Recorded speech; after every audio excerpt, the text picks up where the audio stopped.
ሰው እንዳይቀር ግብዣ ለቤቴ ሌላ አዲስ ምዕራፍ ሊይዝ ነው ህይወቴ ይሄው ዕድሜ ለሷ እንዴ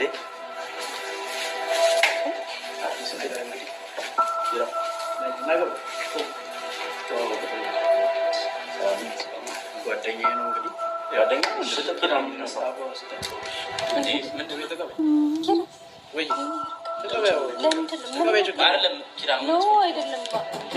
ተፋታለች። በቃ የለም እሱ ባልሽ ሊያስደስትሽ አልቻለም። ምንድን ነው አልከው? የምታለቅሽበትን ነገር አልፈልግም። ከዚህ በኋላ ልደሽ አይደለም ሁሌ ልደቷ ነው። ከዚህ በኋላ ሰው ነገር ቆንጆ እንዴ ሁሌ እኔ እኮ ግራ ገባኝ። ቀያ ምናምን ነገር ስንት ስናስተካክል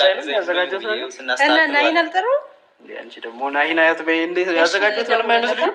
ይደውለታ እኔ ልደውለት ምን ማለት አሁን ቢያንስ እንትን ምን ትንሽ እንኳን እንትን አይኖር ተራው ሰው ካለ ከኔ ጋር ነው የሚጋጨው። ለምን አሁን እሱ አያስፈልግም? አይ በቃ አንዴ ይሆናል አይደለ ኪራ አንተ እስማና ተስተካከለ የምትለው ነገር አርግና እኛም እንደሰት በቃ ምናምን አንተ እናመስግን እስኪ በቃ አይ በቃ ደስተኛ ብትሆንበት ነገር እያደረኩ ነው። እንዴት ነው? ምን ተሰማሽ? እስቲ ለቤተሰብ ነገር በጣም ደስ ብሎኛል። ባላ እንደማታዝ ኪራ ቆይ ምን እያደረክ ነው? ዛሬ ደስተኛ የምትሆንበት ነው። አታበላሹት። ምን ማለት ነው? አይደለም ደስተኛ አይደለም። እሺ ምን አስረዳን። ቆይ እንዴ ምን ማለት ኪራ ነገርካቸው? ምንም ነገር አልኩ።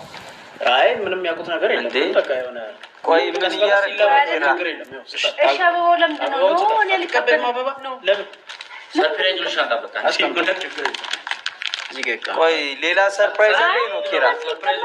ውብዬ ቆይ ምን እንደሆነ ውብዬ አይደለም መመቸት ማለመመቸት እኮ አይደለም። አንተ እንዴ ቆይ የሰው ፕሮግራም ለምን ታበላሻላችሁ? እናንተ ምን ቆይ አይደለም ታዲያ አውቃለሁ ሁለት ልጅ እንዳላት ምናምን ያውቃል። ባለ ትዳር መሆኔን ታውቃለህ። ተፋታለች። በቃ የለም እሱ ባልሽ ሊያስደስትሽ አልቻለም። ምንድን ነው አልከው? ተፋታለች። 80 ተቀደሃ ተፋታለች። ይሄንን ስራትህን ያዝ። አዚያ እሱ እየባለገ ነው ያለው። ኪራ ላይ በቃ ቆይ ኪራ እየምረን ነው ቀይ የሌለበት እየፈተሽከኝ ነው። እኔ እየፈተሽከኝ ነው። እንደዛ ኮረ በጣም ተሳስታ እሱ ስንትና ስንት ሰው ይዞ ሲመጣ ነው እንደዛ አላረግም ኪራ። እኔ መቼም እንደዛ አላረግም። ሰምተኸኛል አይደል?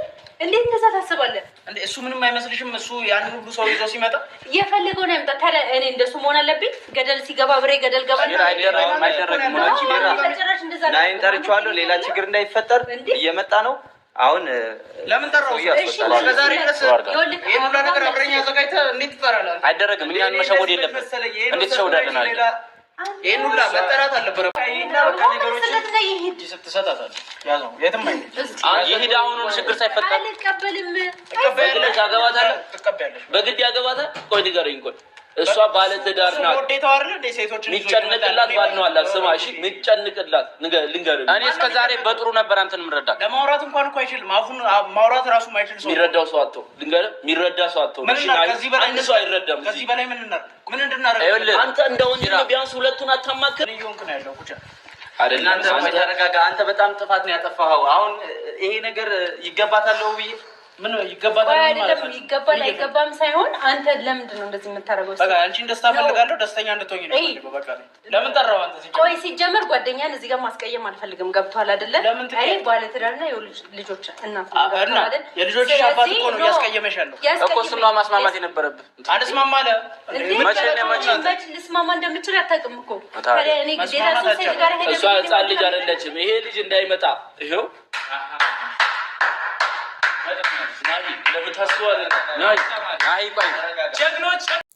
ሰላም ጤና ይስጥልኝ። ደህና የተከበራችሁ የመታገስ ቤተሰቦች እንዴት አላችሁ? እኔ ያለው እግዚአብሔር ይመስገን ሁሉ ሰላም ነው።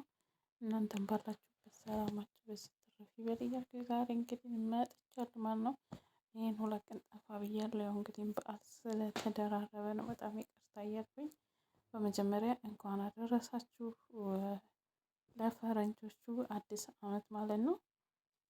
በያላችሁበት ሰላማችሁ ይብዛ እያልኩኝ እንግዲህ ነው ብዬ ወንድሙ የሚያደርገው ድርጊት በጣም የሚደብርና የሚያሳፍር ነገር ነው። ምክንያቱም ውብዬ 2 ልጆች እናት ነው ያመጣው ልጅ ልጁ ገና እንደሱ የሆነ እንትን ነው።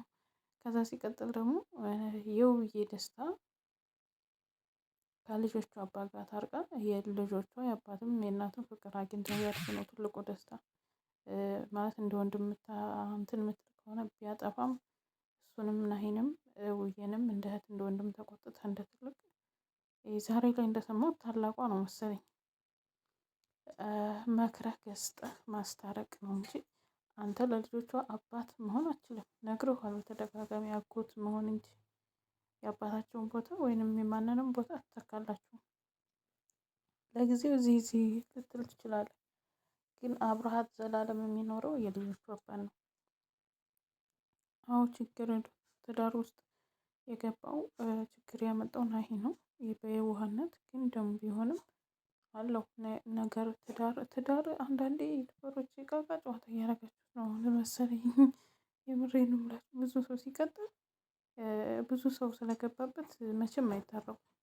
የውብዬ ወንድም መሄድ አለበት ብዬ ነው የማስበው። ወደ ቤተሰብ ወደ መጣበት መመለስ አለበት እና ሁለታቸው ውስጥ ያሉትን ሰዎች ማውጣት አለባቸው ብዬ ነው የማስበው። ምክንያቱም እነሱ ልጆች ስላሉላቸው ተመካክረው ሁለቱ ይፈቱታል ብዬ ነው የማስበው። አንዱ ያወራል፣ አንዱ ያወራል። ትዳራቸውን ብዙ ሰው ነው እየመራ ያለው አሁን ላይ ሳስበው ማለት ነው። እና ይሄ ተገቢ ያልሆነ መንገድ ነው።